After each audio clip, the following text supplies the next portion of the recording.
लोकसभा चुनाव के बीच पुलवामा आतंकी हमले और बालाकोट सर्जिकल स्ट्राइक पर राजनीतिक टिप्पणी शुरू हो चुकी है। तेलंगाना के मुख्यमंत्री और कांग्रेस नेता रेवंत रेड्डी ने जम्मू कश्मीर के पुलवामा में हुए आतंकी हमले को लेकर पीएम मोदी की सरकार के खिलाफ निशाना साधा है। रेवंत रेड्डी ने कहा कि भाजपा से कुछ भी पूछो तो उसका जवाब जय श्री राम ही होता है। मैं पूछता हूँ कि पुलवामा अटैक हुआ ही क्यों, और इतने साल बाद भी सर्जिकल स्ट्राइक का नहीं पता कि हुई भी थी या नहीं। आपको सुनाते हैं तेलंगाना सीएम का पूरा बयान।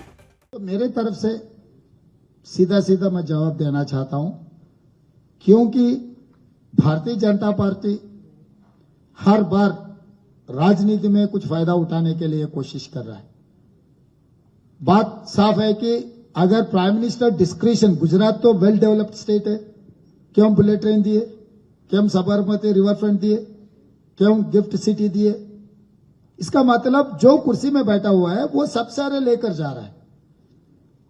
अगर जो बैकवर्ड स्टेट्स को अगर कुछ देना है तो बिहार एंड उत्तर प्रदेश, वो अलग बात है। तो यहां पर जो परमिशंस भी, सैंक्शंस तो छोड़ो, बजट रिलीज तो छोड़ो, सैंक्शन देने में भी ये लोग विवक्षा दिखा रहे हैं। और पॉलिटिकल रिप्रेजेंटेशन में क्या उन लोगों को तकलीफ है? Financial based on the population, okay, I will accept. Whereas in political representation, why you have not given president or vice president or important portfolios to South? तो जहां पर उनको तकलीफ है वहां पर हम सवाल पूछेगा तो वो जय श्री राम बोलने वाले। हर चीज के लिए उनका एक ही जवाब है, जय श्री राम। तो जय श्री राम इस देश में मोदी जी नहीं सिखाए, हमारे दादा परदादा से लेकर हजारों सालों से हमको पता है श्री राम, रामराज क्या है, कैसे चला है, सब कुछ हमें पता है। तो मोदी के लिए सब कुछ राजनीति है, सब कुछ चुनाव जीतने का ही है। इसीलिए मोदी का जो सोच है, ये सोचधारा देश के लिए ठीक नहीं है। इसीलिए बिना मोदी, बिना बीजेपी अभी देश का जरूरत है। आंतरिक सुरक्षा में मैं वही बात बोल रहा हूं ना, हर चीज के लिए वो जय श्री राम बोलने वाले। तो वो मैं सीधा सीधा Pulwama incident is classic example. They have failed. IB क्या कर रहा है, इंटेलिजेंस नेटवर्क क्या कर रहा है? पुलवामा इंसिडेंट होने के बाद सर्जिकल स्ट्राइक में पॉलिटिकल बेनिफिट लेने के लिए मोदी जी कोशिश कर रहा है। मेरा सवाल यह है कि मोदी जी को, भाई आप क्या कर रहा है? पुलवामा इंसिडेंट क्यों हुआ है, क्यों होने दिए? देश की सुरक्षा आप क्या कर रहा है? क्यों आईबी, रॉ, ये एजेंसीज को क्यों इस्तेमाल नहीं किया आप? तो वहां पर आपका फेल्यूर है ना। उसके बाद आप किए नहीं किए भगवान जाने। सर्जिकल स्ट्राइक हुआ नहीं हुआ किसी को पता भी नहीं आज तक। तो आंतरिक सुरक्षा कांग्रेस की जिम्मेदारी है। हम ऐसे वैसे देश को किसी के हाथ में छोड़ने के लिए हम लोग राजी नहीं। वहीं तेलंगाना मुख्यमंत्री के इस बयान के बाद अब रक्षा विशेषज्ञों ने उनके बयान पर करारा पलटवार करते हुए क्या कुछ कहा, सुनिए। तेलंगाना मुख्यमंत्री और तेलंगाना के कांग्रेस के प्रेसिडेंट मिस्टर रेड्डी ने यह वक्तव्य दिया है कि जो पुलवामा में अटैक हुआ था वो सिक्योरिटी और इंटेलिजेंस फेलियर है।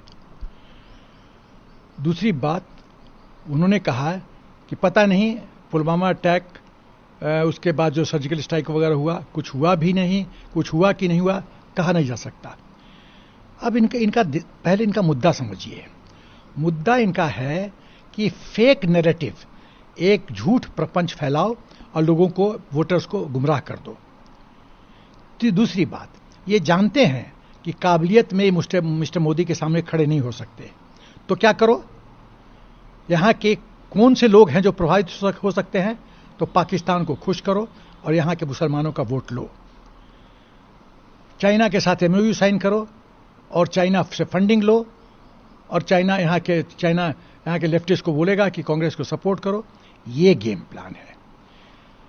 जो फेयर मीन्स से नहीं लड़ाई जीत सकते, ये अनफेयर मीन्स से लड़ाई जीतने की कोशिश कर रहे हैं। लेकिन अब हिंदुस्तान की जनता जागरूक हो चुकी है, उनको पता है सत्य क्या है और सत्य क्या है। ये वही लोग हैं कांग्रेस वाले जो आर्मी चीफ को सड़क का गुंडा बोले थे, जो सर्जिकल स्ट्राइक को फार्सिकल स्ट्राइक बोले थे, जो बालाकोट एयर स्ट्राइक को बोले थे खाली कबूतर मरा था, 2-3 पत्ते गिरे थे। ये लोग वो लोग हैं, ये लोग राष्ट्र खिलाफ है, ये लोग राष्ट्रद्रोह करते हैं सत्ता के खोज मोह में। ये बहुत घृणा का विषय है और जो जनता जनार्दन को इनको सही उत्तर देना चाहिए। बड़ी सक्सेस स्टोरीज है, जैसे कि सर्जिकल स्ट्राइक उरी के बाद में और बालाकोट स्ट्राइक पुलवामा के बाद में कभी राहुल गांधी और कभी तलरनगर के चीफ मिनिस्टर उसको क्वेश्चन करते हैं।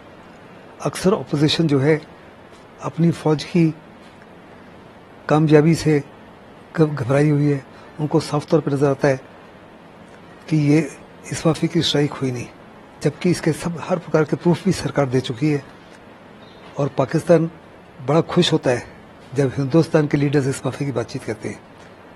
हिंदुस्तान की आवाम साफ तौर पर जानती है कि आज अगर देश सुरक्षित है, देश की एकता और अखंडता कायम है, तो गार्डियन एंजल्स इस देश की हमारी सेनाएं हैं और उनके ऊपर सवाल करना जो है एक किस्म से अपोजिशन के लिए भारी पड़ेगा। और मुझे पक्का यकीन है कि इसका जवाब जो है इलेक्शन के माध्यम से अपोजिशन को मिल जाएगा। देखिए, कांग्रेस पार्टी का इतिहास रहा है कि वो हमेशा जब भी कोई ऐसी कार्रवाई होती है, जब हमारे सोल्जर जो हैं वो अपनी जान पे हथेली पे लेके जान निछावर करके और ऐसी कार्रवाइयां करते हैं, उसको हमेशा डाउट करती है, क्योंकि वो एक पॉलिटिकल ब्राउनी पॉइंट स्कोर करना चाहते हैं दूसरी पॉलिटिकल पार्टी के साथ। यही कांग्रेस पार्टी है। नेहरू से लेकर आज तक अगर इनका इतिहास देखें, देश का इन्होंने जो है टुकड़े टुकड़े करके इन्होंने बंटवारा कर दिया है। और चीन को पहले तो एक्साई चीन जो है सारा इलाका नेहरू जी ने दान कर दिया। उससे पहले जब ये पाकिस्तान ने 47 के अंदर जो कश्मीर घाटी जबरन लेने की कोशिश की, तो यूनिलैटरल सीज फायर चले गए यूनाइटेड नेशन में बिना फौज के जो सलाह लिए हुए, बिना हमारे जनरल की सलाह लिए हुए। और आज भी तक ये सारी जो पाकिस्तान ऑक्यूपाइड जम्मू कश्मीर जो है वो एक नासूर बन के खड़ा हुआ है। इसके बाद इंदिरा गांधी जी को ले लीजिए। जब इंदिरा गांधी जी ने जब 71 की लड़ाई में हमने इतनी अच्छी जो फौज ने इतनी अच्छी एक उनको विक्ट्री दी, बांग्लादेश आजाद कराए, 95,000 जो है जो कैदी हैं पाकिस्तान के वो रखे बंदी, इंदिरा गांधी ने वो सारे रिलीज करा दिए। जो हाजी पीर वगैरह था वो भी सब जो जितनी जो जगहें थी वो सारी की सारी वापस दिला दी पाकिस्तान को। हमारा छम का इलाका जो है वो पाकिस्तान से वापस नहीं लिया, वो छम के रिफ्यूजी बना दिए यहाँ पे जम्मू कश्मीर के अंदर। इसके अलावा जो हमारे प्रिजनर ऑफ वॉर थे, आज तक उनका पता नहीं लगा कि वो कहाँ है, क्या वो जिंदा है, मर गए हैं, क्या है। बार बार उनकी कभी कभी कोई चिट्ठियां आती हैं, उनके घर वाले अभी तक बैठे हुए हैं उनकी इतला के लिए। ये हाल है इंदिरा गांधी का। राजीव गांधी जी की तो बात ही छोड़ दीजिए, हिंदुस्तान की फौज को एकदम उन्होंने श्रीलंका में घुसा दिया बिना किसी इंटेलिजेंस के, बिना किसके, और 3,000 जो है हमारे जो जवान है वो मारे गए वहां पे। तो ये जो बार बार कांग्रेस का ये बार बार उठाना कि देखिए जी ये सर्जिकल स्ट्राइक हुई नहीं है, ये नहीं है, इनको ये समझना चाहिए। अगर डीजीएमओ ने एक बात कही है, ये कोई पॉलिटिकल पार्टी के किसी प्रवक्ता ने नहीं की, हमारे डीजीएमओ ने ऑन एयर आके कहा, और उसके बाद में हमारे नॉर्दर्न कमांड आर्मी कमांडर ने भी सबने कहा कि किस हिसाब से ये स्ट्राइक हुई, सर्जिकल स्ट्राइक हुई और किस हिसाब से एयरफोर्स ने बालाकोट की स्ट्राइक की है। ये उनको समझना चाहिए। ये कोई पॉलिटिकल खेल नहीं है कि आप फौज को हमेशा ऐसे उछालें। आपको अपने गिरबान में जान के देखना चाहिए, और अगर फौज की आप इज्जत नहीं कर सकते तो मेरे को लगता नहीं है कि आप देश की इज्जत कर सकते हैं।